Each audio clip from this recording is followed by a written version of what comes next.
Olá, eu sou o jornalista André Madruga e este é o podcast do Manchetômetro, o monitor diário da mídia brasileira. O tema do programa de hoje é a cobertura do coronavírus, feita pelos editoriais dos principais jornais brasileiros.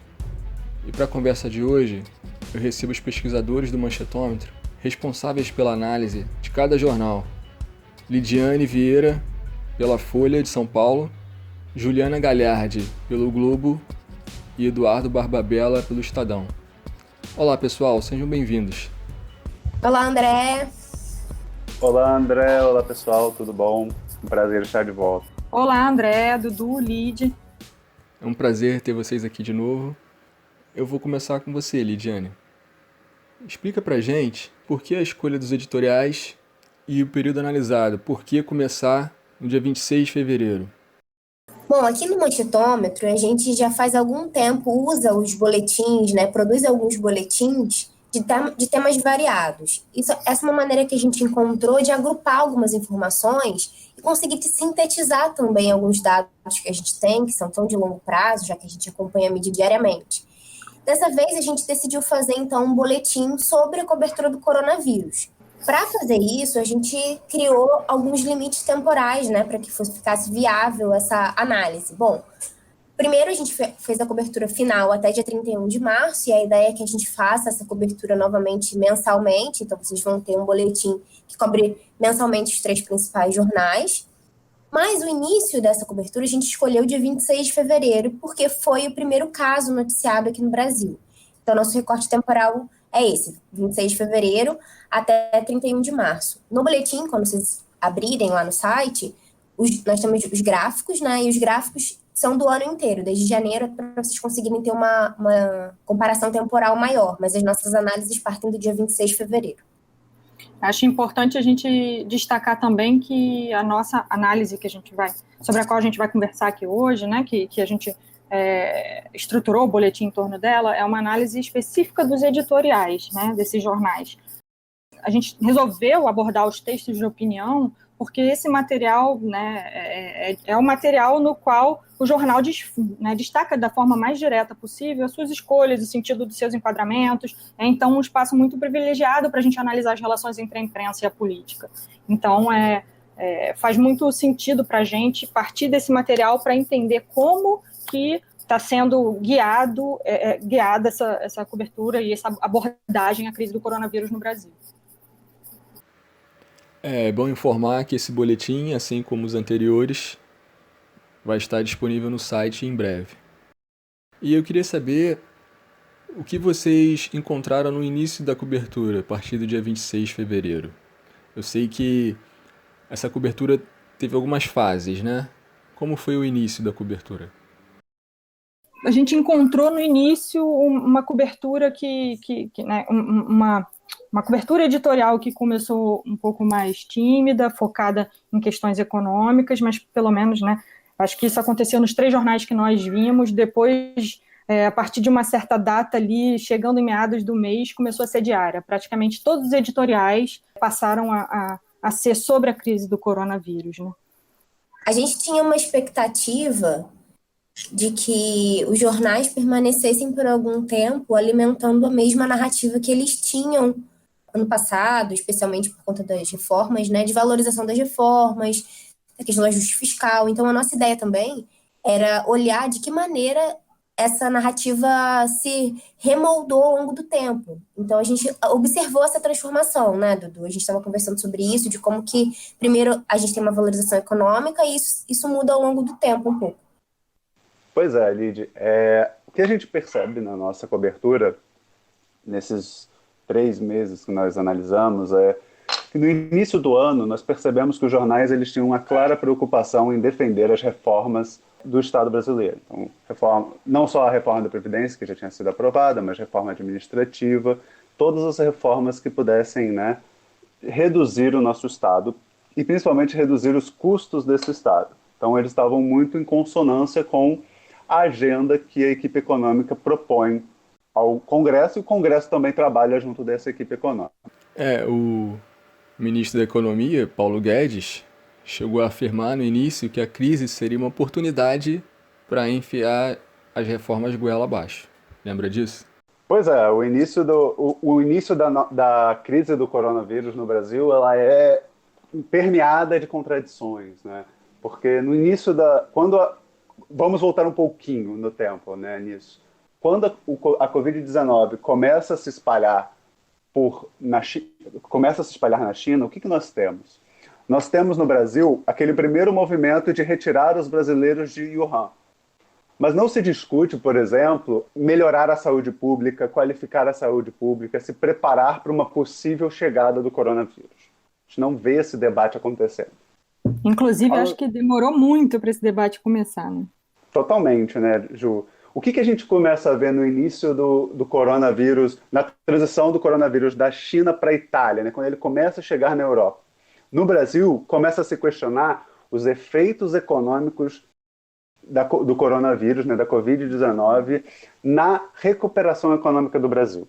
Então, nós não estamos aqui discutindo sobre se o Brasil está preparado para uma pandemia, se o Brasil está se preparando para a chegada de um novo vírus que é preocupante. Nós estamos preocupados com os efeitos de uma pandemia, que ainda virá a ser, né, de uma ainda a ser pandemia de um vírus na economia brasileira.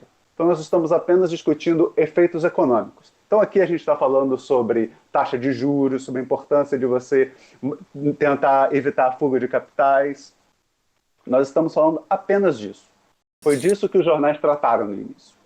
No caso da Folha, isso fica bem evidente, porque além de, como nos outros jornais, ter priorizado a temática econômica e etc., como o Dudu já falou, não apareceu na Folha um trabalho, uma preocupação a respeito, por exemplo, do SUS, né, que Dudu e a Ju podem falar melhor dos outros jornais, mas você percebe a primazia econômica quando os outros assuntos são colocados em escanteio, né?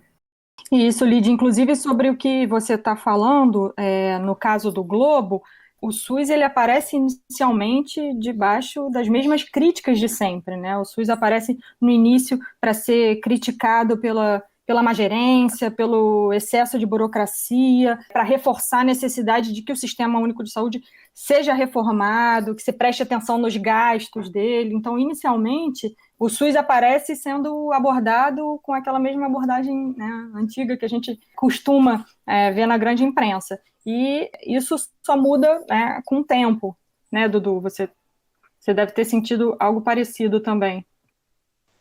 Sim, Ju, eu tenho visto no Estadão muito essa mesma cobertura, essa preocupação em pouco falar sobre o SUS, sobre a saúde pública, né, nesse início, e depois a gente percebe essa discussão sobre a importância da saúde pública e abrindo mão um pouco da discussão sobre as reformas. Então, o que eu também percebo muito, e eu não sei se vocês perceberam isso nos jornais de vocês, é que no início da Covid no Brasil, antes, né, da gente ter essa transformação, a gente percebe que as críticas ao governo, elas não estão pautadas vamos dizer, na falta de ação do Ministério da Saúde, no Ministério da Ciência e Tecnologia sobre o desenvolvimento da Covid. Mas primeiro a gente está preocupado em a equipe econômica não está estimulando a economia. Então, eu percebo muito críticas, por exemplo, o Banco Central não está dando os incentivos necessários à economia brasileira para a economia se manter estável durante esse processo.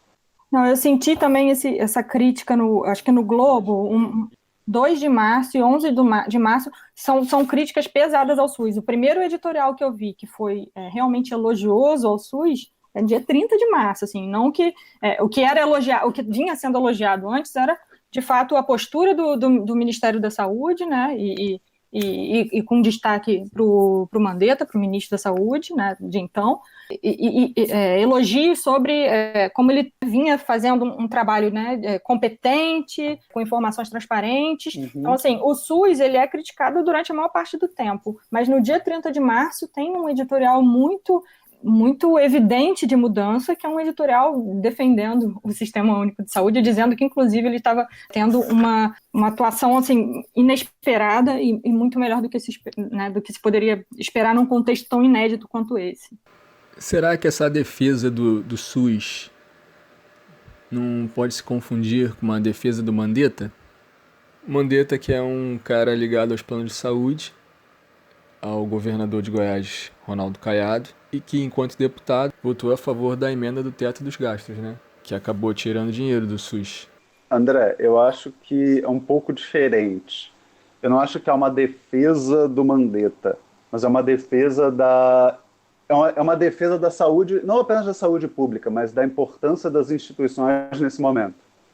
Eu entendo que durante o momento da pandemia não era um momento de você atacar a saúde pública. Não é um momento, assim como não é um momento de reforma, né, não é um momento de você passar as reformas, como o Paulo Guedes gostaria, não é um momento de você ir contra a saúde pública. Então, eu acho que foi uma questão muito mais simples. Você não vai reformar o SUS durante a pandemia do coronavírus. Mas você vai precisar do SUS como ele está e vai precisar defender o formato dele. Então, eu acho que não é uma defesa do Mandetta em si, é uma defesa das instituições mesmo. Você precisa dessas instituições funcionando. Principalmente o Ministério da Saúde, o Ministério da Ciência e Tecnologia, que estão na linha de frente. Então, ou estão trabalhando com o vírus diretamente nas pesquisas, ou estão trabalhando com o vírus diretamente nos hospitais. Então, você precisa disso. Você precisa dessa defesa de qualquer forma das instituições. Depois eu acho que eles vão... Aí a gente vai ver vamos ver qual é o reflexo político, vamos dizer, na ideia política dos jornais. O que os jornais vão defender depois de uma pandemia que demonstrou que um Estado mínimo, um Estado com pouco investimento na saúde pública, não é capaz de se proteger de uma pandemia?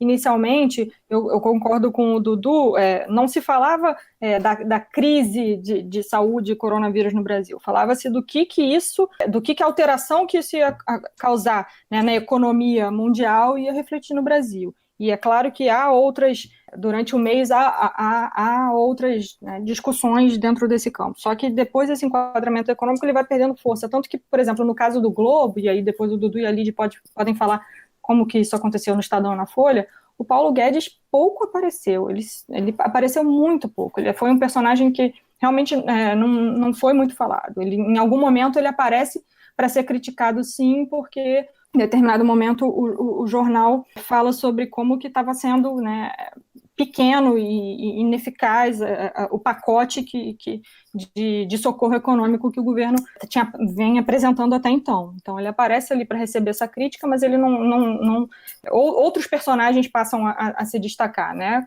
Evidentemente o Ministério da Saúde e o ministro da Saúde, Mandetta, e o Bolsonaro, que eu acho que foram dois dos principais personagens aí nesse período. E qual a hipótese que vocês têm? Houve algum fato que determinou a mudança nessa cobertura? Eu acho que isso se deve a duas coisas. Primeiro foi o agravamento, né, da crise na Itália, que eu acho que foi ali que começou a ficar mais claro para todo mundo quão grave isso podia ser. E, em segundo lugar, a disseminação do coronavírus no Brasil, né? Então, assim, ficou evidente que isso virou um problema também nosso. E as ações do Trump. Isso, exatamente. Esse vínculo entre Trump e Bolsonaro tem sido presente em todas as discussões que tem, né? O interessante da gente comparar os jornais é perceber que não existe um único caminho possível para as narrativas, né? Por exemplo, a Folha, ela não explorou muito essa questão do SUS, igual aconteceu, pelo visto, no Estadão e no Globo. Mas eu acho que uma questão que unifica as narrativas e a cobertura dos três jornais é essa tendência que a gente vê de um olhar muito focado na economia e nos danos econômicos que a pandemia causaria, ou seja, não no problema, mas nas consequências dele. E isso vai se esvaziando ao longo do tempo de maneiras diferentes em cada jornal. Então a gente percebe, à medida que a pandemia vai se agravando, não só no Brasil, mas fora dele, a gente percebe uma troca de narrativa, ou seja, a maneira de enfrentar a pandemia vai fazendo com que os jornais precisem olhar para outras perspectivas, não só a econômica, porque a questão da saúde pública bate a porta. Então, a gente pode perceber, por exemplo, na Folha, apesar de, já no início do mês de março, já ter alguns debates sobre o Banco Central, sobre algumas medidas de mitigação, no dia 17 de março é o editorial que eu diria que é a virada, porque é quando eles começam já a falar sobre medidas vindas diretamente do Estado para os cidadãos. Então, a gente começa a ver editoriais defendendo que o Estado tem um papel mais de intervenção, de sobrevivência dos miseráveis e dos autônomos, uma postura de endividamento público, um elogio ao Bolsa Família, dizendo que é o único programa capaz de conseguir garantir a vida desses cidadãos mais carentes. Então, esse ponto de inflexão ele vai acontecer em dias diferentes, mas vai acontecer em todos os jornais. Uma coisa que eu queria ressaltar em relação à Folha, eu queria chamar a atenção por uma questão, que eu até esperava que a narrativa seguisse a questão das reformas, da valorização da economia, porque é uma tendência que a gente vê ao longo dos anos, de que os jornais têm uma perspectiva mais liberal da economia. Mas, apesar da Folha ter suavizado a questão econômica, valorizado um pouco mais a intervenção e o endividamento público em prol da saúde dos cidadãos, as reformas e o teto de gastos continuaram sendo uma adversativa constante nas propostas da Folha. Então, era o tempo inteiro. O Estado precisa intervir, o Estado precisa gastar mais, o Estado precisa mais, mantendo o teto de gastos, mais, garantindo que as reformas vão ser efetuadas no longo prazo. Então, eu até fiquei brincando com o Dudu e com a Ju antes, que se eu tivesse que sintetizar um pouco a abordagem da Folha em relação à pandemia, eu diria que ela é a Marília Mendonça, que ninguém vai sofrer sozinho, todo mundo vai sofrer, porque a Folha o tempo inteiro lembra as pessoas de que o Estado vai gastar dinheiro agora, mas que depois a sociedade tem que estar disposta a um arroxo orçamentário. Então, o ajuste vai ser doloroso depois. A gente vai ter que arcar com ele, são as palavras do jornal. Então, a Folha em nenhum momento esquece ou deixa para depois essas reformas e o teto de gastos. Ela é taxativa de que a gente precisa conviver com essas duas questões ao mesmo tempo. Também houve uma preocupação da Folha de não deixar como permanente a renda básica emergencial, né? A renda básica universal não é uma questão. Ah, com certeza. Eles apoiaram de pronto tanto a versão do governo federal inicial, né, que era de R$ 200, quanto depois a transformação da MP para 600.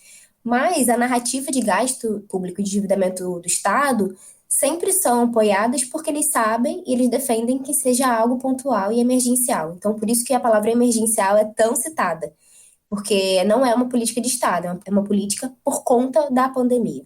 Aliás, Lid, eu não sei no Globo, mas o Estadão também tem esse mesmo posicionamento quanto à renda emergencial. No Estadão é algo pontual, é uma questão importante, essencial neste momento. Claro, eles não vão fazer como no caso da Folha, de defender, já pensando no futuro, né, defendendo reformas, mas eles estão pensando, sim, na questão emergencial. É um momento de se proteger pessoas e, pelo menos no caso do Estadão, e eles focam bastante nisso, as empresas. Discutem bastante a sobrevivência das empresas a partir de todos esses movimentos que você já citou. Uma coisa importante, André, que a gente também precisa ressaltar é os pontos dessas inflexões, né, os momentos dessas inflexões na cobertura. Então, quando a Lid fala sobre essa transição, esse primeiro momento de transição, o que a gente está tendo no mundo? Né? O que ocorre no mundo, no mundo da pandemia, para a gente poder entender porque há também essa mudança na cobertura. Né? Primeiro, a pandemia, que já estava na Itália, principalmente, se agrava. A Europa começa a viver uma pandemia mais pesada, uma pandemia mais dura, né? A Itália começa a fazer o seu isolamento, começa a ter o seu isolamento. Inclusive, né, fica aqui o convite, nas próximas semanas vão sair podcasts sobre o caso europeu que nós gravamos. Está bem interessante esse podcast, então a gente vai explicar tudo lá. Então, a Europa começa a sofrer com isso, os Estados Unidos também começa a agir nesse momento, né? Você começa a ver um governo americano que começa a pensar, não no isolamento primeiramente, mas já começa a falar sobre a força desse vírus, né? Em um dado momento também já começa a decretar emergência, decreta também o fim dos voos para a Europa durante esse período, né? O cancelamento, a proibição, então que cria até um conflito entre Europa e Estados Unidos. Então, e, claro, a OMS declara a pandemia. Então, você tem um mundo que está todo afirmando a gravidade da pandemia. Então, os jornais acompanham o mundo nas palavras do presidente nesse momento, nessa superdimensionada pandemia. Eu acho que no caso do Globo, assim como o Dudu, né, falou sobre o Estadão, o Globo ele também defende essa ajuda emergencial, do Globo também passa à frente essa necessidade de proteger a população, enfim.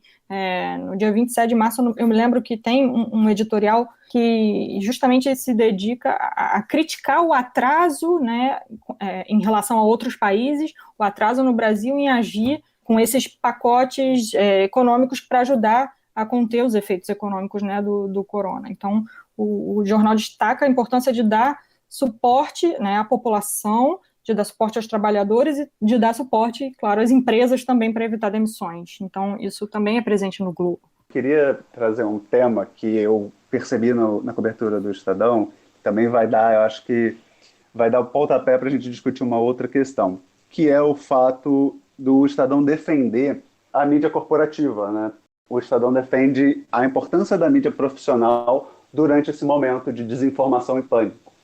Então, a gente tem um editorial do Estadão em que eles defendem a importância de você divulgar informações, de você ter informações corretas. Então, ele vai defender também a ciência, vai defender a administração pública, durante um período em que você tenha uma grande propagação de fake news, né? Junto do Covid, você tem quase uma pandemia de fake news no mundo todo. Então, você acaba exigindo ou tornando essencial que as pessoas tenham fontes de informação correta nesse momento. Eu concordo, Dudu. Acho que no Globo isso ficou também à mostra para mim, né? Eu acho que, inclusive, em muitos dos elogios feitos à conduta do Mandetta, né, e do Ministério da Saúde, se referiam ao fato dele estar produzindo um fluxo de informações transparentes, enfim, no meio de tanta confusão informacional. E eu destacaria também um editorial que o Globo foi o último desse período, né, do nosso recorte, que foi do dia 31 de março, que fala exatamente sobre fake news e como que a disseminação desse tipo, né, de notícia falsa contamina as redes e prejudica o controle da doença, né, na batalha informacional. Então o Globo ele também traz comentários sobre isso a todo momento. Em relação à Folha, essa temática também está presente, obviamente, acho que até pela questão histórica aí dele, já é histórica, né, da Folha com o Bolsonaro, mas eu acho que o editorial que exemplifica isso é o de divulgação daquela pesquisa do Datafolha, né, dizendo que a imprensa está recebendo maior prestígio. As pessoas têm comentado, né, como que duas esferas tão criticadas nos últimos tempos, que a ciência e a imprensa, voltam a ter um protagonismo na divulgação de informação segura, né? Então, acho que a Folha divulgou por esse lado. Falando em relação ao Bolsonaro, sinceramente, a Folha me surpreendeu na cobertura, porque eu não sei como vocês enxergaram isso nos jornais que vocês analisaram, mas em relação a personagens, o Bolsonaro teve muito mais destaque do que outros personagens políticos. Pois é, no Globo, Lid, é claro que o Bolsonaro é uma figura, né, bastante presente, né, mas no Globo, assim, a leitura que eu fiz é que o Ministério da Saúde aparece mais, assim, o Bolsonaro ele não aparece nem de início, ele começa a aparecer depois, a partir da cobrança de que, enquanto o Ministério da Saúde estava remando contra a maré para fazer o que era possível, o Bolsonaro estava simplesmente atrapalhando, conclamando as pessoas a irem para a rua no momento que devia ser de isolamento. O jornal diz que ele está alheio à realidade, que, enfim, que a postura dele, né, estava andando na contramão de todas as instruções científicas e profissionais. Então, ele aparece sim para ser criticado depois de um momento, mas me parece que é muito mais assertiva a presença do Ministério da Saúde. Não sei como é que o Dudu viu. Eu acho, Ju, que o Estadão tem uma postura mais próxima ao Globo do que a Folha, nesse caso, né? Eu tendo a ver da mesma forma como você. Inclusive, para mim, parece muito que há uma cobertura um pouco dos heróis e dos vilões nessa questão do coronavírus, né? Você tem uma parcela uma parcela de administradores públicos, de governantes que estão se preocupando em combater a pandemia. Então você tem o Ministério da Saúde, você tem governadores como o Wilson Witzel e o João Dória, que aparecem em algumas coberturas, né? Mas principalmente as instituições, o Ministério da Saúde, muitas vezes o governo do estado de São Paulo, no caso do Estadão, você tem essa preocupação no combate da pandemia, a agir na pandemia, e aí o Estadão vai cobrir essa questão, essas ações, sempre apoiado na OMS. Ao mesmo tempo, você tem um Bolsonaro, um presidente que atrapalha quando aparece. Então, quando ele não está, quando a gente vem acompanhando a cobertura, a gente vê que o Bolsonaro não aparece durante um tempo. E aí ele começa a aparecer quando ele começa a falar as abobrinhas dele, né? Ele vai começar a falar que é só uma gripezinha, que é só um resfriadinho, que se ele pegar, ele é um atleta, ele não vai ter só um resfriadinho. Ele começa a defender a cloroquina. Ele começa a agir quase como se ele estivesse tentando chamar a atenção. E aí os jornais vão pontuar exatamente que quando ele aparece para prejudicar. Ele prejudica o combate ao corona. Então é um pouco isso. Eu sinto que há um pouco dessa cobertura demonstrando que há algumas pessoas preocupadas em combater o vírus e uma outra parcela do governo, né, mais claramente o presidente, preocupado em aparecer com frases polêmicas nessa cobertura. E aí ele acaba conquistando o que ele quer. Ele aparece, ele é evidente, ele começa a ser tema, porque ele começa a falar atrocidades e também, e isso é importante destacar, acho que nesse ponto é importante destacar, ele começa a propagar fake news. Então isso é uma questão importante. É interessante essa distinção que a Folha constrói em relação ao Estadão e o Globo, porque os holofotes da Folha estão muito virados para o Bolsonaro.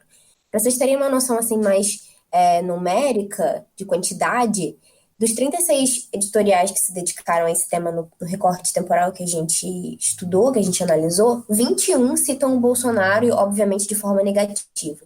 E os outros personagens aparecem de forma muito lateral. O próprio Dória, ele é criticado às vezes, como naquele caso que ele falou dos professores ficarem em casa tomando suco de laranja, e é elogiado em outros, como quando ele começou os processos de isolamento social mais rigorosos em São Paulo. O Witzel é criticado no fechamento das fronteiras, mas é elogiado em outros aspectos. Mas muito pontuais. O próprio Mandetta praticamente não aparece nesse 1 mês e pouco que a gente analisou. Mas o Bolsonaro é alvo de críticas muito diretas, sendo chamado de translocado, de incompetente, de ineficaz, enfim, diversos adjetivos, além da zombaria com ele, dele não saber usar máscara também, porque foi descrito isso num editorial, incompetente, fabricante de crises. E para mim, assim, o ponto alto os dois pontos altos dessa cobertura em relação ao Bolsonaro na Folha, um foi quando eles disseram para deixar ele falando sozinho.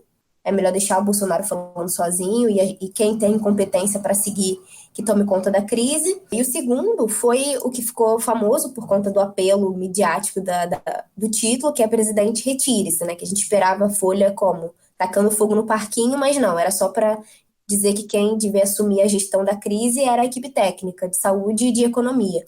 Esse é o ponto interessante na Folha, que eu falei que ela não apresenta muito os personagens, mas a questão de contrapor o Bolsonaro a uma equipe técnica, que não é, na verdade, só o Mandetta, que não é o Guedes, mas é uma equipe técnica que a gente não sabe nem quem é, mas essa forçação de mostrar que o Bolsonaro não representa aquilo que deveria ser o caminho correto de enfrentamento da pandemia, que é uma perspectiva de respeito às regulamentações da OMS, de respeito aos profissionais especializados. Então, esse contraponto constante entre gestão e má gestão, entre competência e incompetência, ciência e opinião.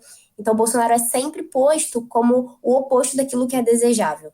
Então, essa figura que a Folha vai pintar do presidente nesse período que a gente analisou. É isso, eu gostaria de agradecer a participação de vocês.